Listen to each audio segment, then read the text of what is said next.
Leverage, very, very important topic. One of the biggest questions I got recently, and very fair question, I love that my warriors are asking this question. What happened on 10/10/2025? How did they liquidate $19 billion from the crypto market? Man, this is a really important conversation. Leverage. I use it, but I use it responsibly. So I want to explain how it works, the do's, the don'ts, and how I use leverage to build wealth for my family. Okay? So leverage is like a match. Okay? It can burn your house down or it can light the way.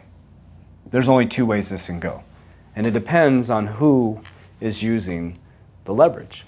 Okay, so let's talk about what leverage is, right? So you got leverage in the cryptocurrency space, okay? So you have leverage trading, you have lending, okay, or borrowing. I guess it would be borrowing, okay? We'll go over all these. Borrowing, okay? So leverage trading is dangerous as F. So what this means is, and actually this started back in 1920. This is really important to understand history, guys. 1920. I can't remember the guy's name, but he created something called margin. Okay, this is why studying history is really important. This is how I make my investments. So margin was created back in the 1920s and the roaring 20s. You could literally margin against your assets, okay? So you put $1 into the bank, they'd give you 10, they'd go buy stocks, okay, and then they would margin against their stocks, so you'd have $100. They'd give you $70 on margin, and they would go buy more stocks because they thought they were going to get rich because everything was going up. And then 1929, boom, Black Monday, everything collapsed. Hence 10, 20, 25. History doesn't repeat itself. It rhymes, and we never learn. So 20, 25, a bunch of people were margined, right? So they're leverage trading what they're doing. So say you put $1 into leverage trading, okay? They'll give you $100 to trade with. But the likelihood of you getting liquidated, this dollar is so unbelievably high. They're like the casino guys. You're not gonna win. You're not gonna win. Very few people win at day trading, FX trading, leverage trading. Very few people win, okay? You gotta be a professional at this type of stuff. Rule number 1, Warren Buffett, don't lose money. Rule number 2, follow rule number 1. Okay, so there's leverage trading. So many people were leverage trading. Then there's lending. You can lend out. You're on the good side of it. So this would be like a light. You lend out, okay, your crypto and you get a percentage return. Then there's borrowing. This is where a lot of people got wrecked too. So these two categories, leverage trading and borrowing, is where people got wrecked, okay? So everybody thought they were gonna be Michael Saylor. Say they had $1 million in Bitcoin, okay? On Coinbase right now, you can lend against your BTC. So say they had $1 million in BTC. They're like, okay, hey, we'll give you 70% on margin. We'll give you 70%, so we'll give you $700,000. Okay, let's say it's at 5%, right? And this is a hint too, because the interest rate kept going up right before 10/10, right? It went from like 6% to 7%. And if you look at the little question mark thing, it tells you the interest rate goes up when more people are borrowing, right? Because there's more risk. So say they give you 700,000. Now what they do is they lock up this $1 million in BTC. You still own it, but you can't touch it till you pay that $700,000 off. So all these influencers like, go out and just borrow against your crypto, borrow against your crypto. Borrow against your crypto, it looks like this, guys. That's not very smart. You shouldn't be borrowing against your crypto at 70% leverage if it looks like a wave, right? Because a bunch of people borrowed up here. And then boom, 10/10 happened and they liquidated leverage traders, they liquidated borrowers, right? Because everybody was, all the influencers and people telling you it's gonna be at this price and price predictions. So that's what happened, is people so they say they borrowed $700,000 and maybe they went and bought more BTC.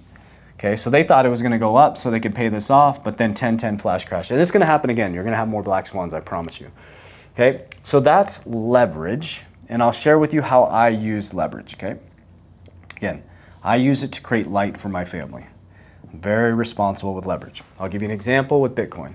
Okay, so BTC, this is a real world example. I took BTC. I have a rule on cryptocurrency. I will only leverage 25%, I have zero leverage right now, 25% of my overall portfolio. Okay, so if I have $1 million, I will only leverage 250,000. Okay, now why would I do that? Because if the market's super volatile, I want to give myself some room for volatility. There's a couple other rules. So 25%. The other rule is if I don't have this money somewhere else to right size this or more assets to right size this, I ain't doing it.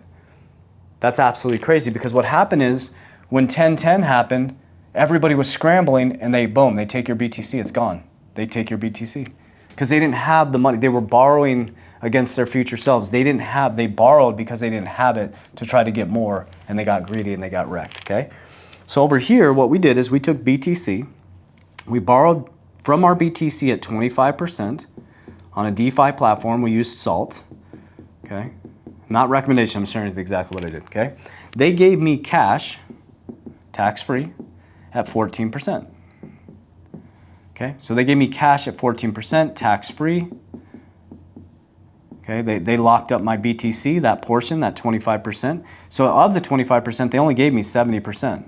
Okay, so now I have really, really, really low liquidation risk because I'm taking 25% of my overall portfolio. They're giving me 70%, giving me a 30% variance in between what I locked up, right? And I only leveraged 25%. But we had the income on the side just in case something happened, right? We just wanted to use other people's money.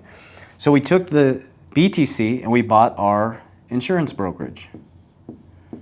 Now, for me on the digital asset side, brokerage, or any side that I leverage, I will only leverage if I can create something that creates cash flow or will beat the hurdle rate to pay back the loan. Let me explain. Hurdle rate. Okay, what's the hurdle rate? This is my hurdle rate right here. Okay, so our insurance brokerage, we were already in business. We were connected to an IMO. It wasn't our vibe. It wasn't working well for us. So we actually decided to make our own brokerage. We decided to go more boutique, small amount of agents, more personalized customer service. You know, we built our own agency, basically, our own brokerage. We have an insurance brokerage. So we already had cash flow coming in, so we were easily able to immediately start paying this down, right? So we've already paid it off. So we paid it off at 14% interest, but my BTC grows on average 50% a year. So that's the hurdle rate. So I actually made money borrowing money. Does that make sense? Okay. Now the safer side is insurance. You can also leverage insurance. That's why I talk about it so much, insurance. Okay. You're borrowing against, so imagine if I had $100,000 available cash value in my insurance policy, okay? Okay, I'm borrowing $100,000 from my insurance policy, okay, at 5%. That's my hurdle. And we got inflation, but we're just gonna make the number simple, okay? I borrow at 5%, and I take $100,000. Now that $100,000 still exists in my policy, and if it's getting market-like returns and the market's returning 10%, I'm making 5% on that money still. This money still exists. It's kind of like BTC. That portion is locked up. That portion is locked up, okay? And if I don't pay that back, okay, let me keep going here. So I take the $100,000 and say I buy BTC with it, okay? There's no liquidation risk. There's principal protection, okay? BTC and it grows 50%. I only have a 5% hurdle, guys. So then I can take the growth in BTC and I can pay off the $100,000. Now I got free BTC. Does that make sense? Now the reason why insurance is a much better way to leverage, and obviously you have to be funded properly, you have to be structured properly, you have to have cash in them, that's very important, okay, is because this comes off the death benefit if I don't pay it back. Okay, but what I do is I pay it back. It creates more liquidity. All right, so there's no liquidation risk. I'm not worried over here if the market's going to collapse or there's going to be a flash crash. So let's go back here. So leverage. But the thing is to understand is that human beings, this is how the world works. Interest. The whole world is interest. There's no money in the system. There's more debt than there is income. You're on the asset side, making money off the interest, or you're on the debt side. That's it.